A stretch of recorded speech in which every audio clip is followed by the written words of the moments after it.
Hello and welcome to today's devotion. I'm Ken Walton and I'm a teacher at Blackpool Sixth Form, where I teach A-level philosophy, religion and ethics.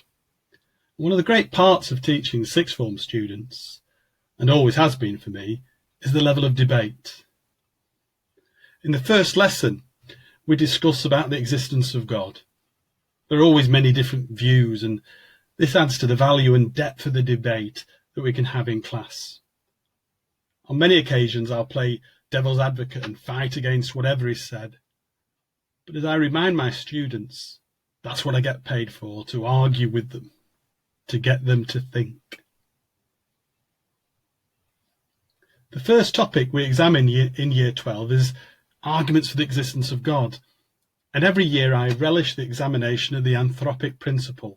It's an argument used by philosophers and theologians alike that back up the whole concept of design within the universe.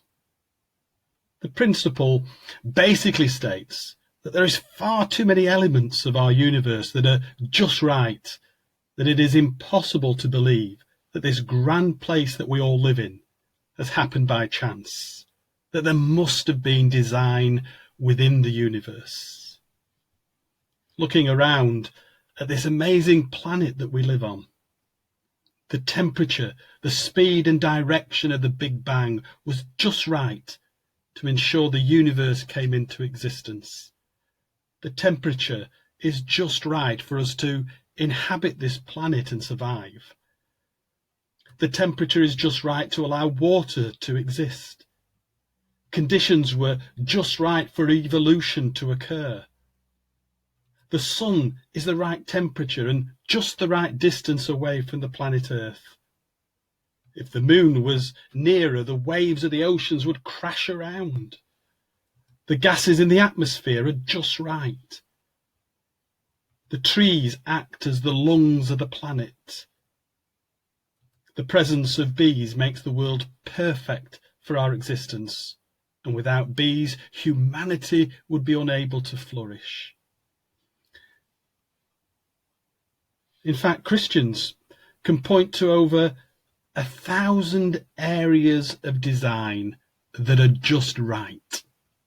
That's what the anthropic principle is. This idea that the planet isn't just too hot or too cold, it's just right.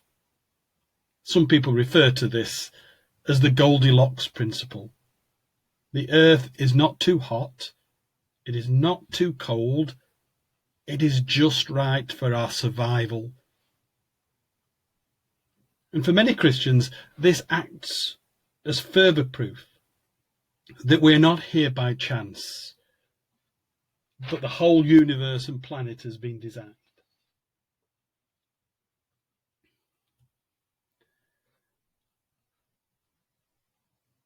The reading from Genesis chapter 1. In the beginning, God created the heavens and the earth.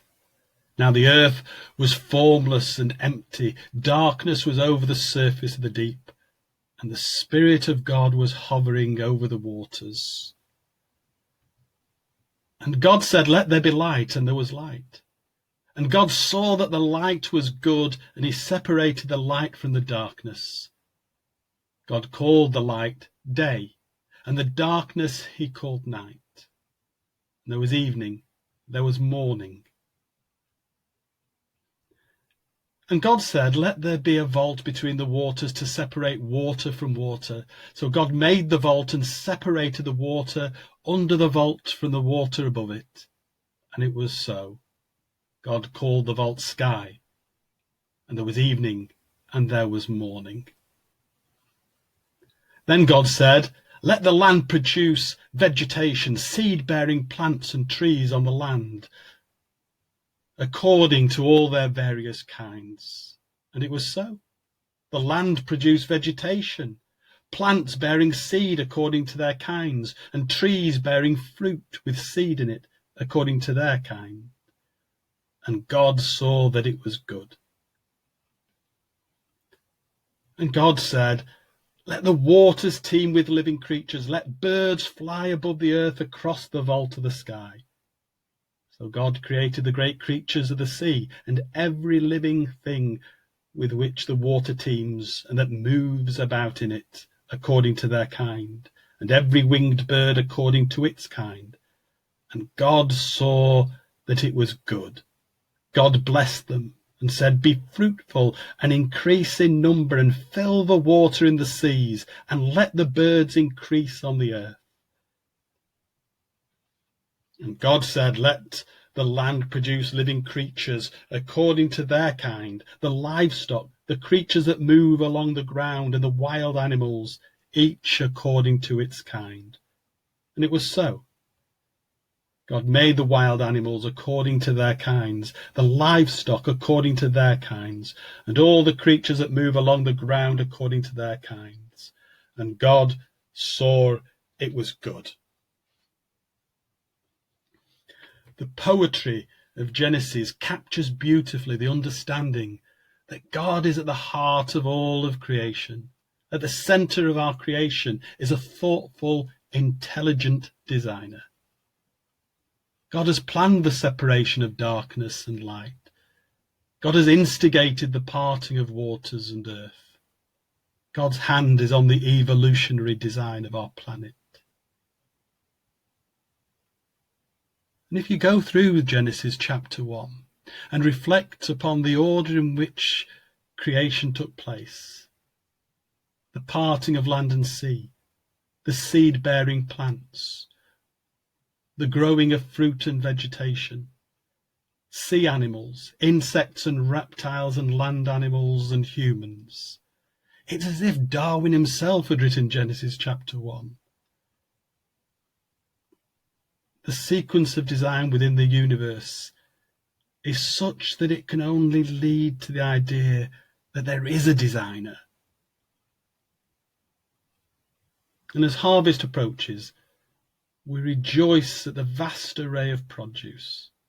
We are grateful and supportive of those who grow, who harvest, who distribute, and who enjoy the wealth of provisions within this earth. We're thankful for a God who designed this planet just right.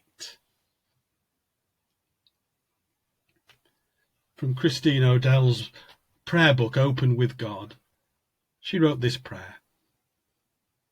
Creator God, we thank you for giving to your creatures such a splendid and diverse world, with its rhythm of summer and winter, springtime and harvest, a world capable of feeding and sustaining all. If only we would live as you would want us to. We praise you for its beauty and generosity, for its wonders that speak of your majesty and love, and for the food you provide, for our needs and our enjoyment. For all your loving gifts to us, we praise and thank you.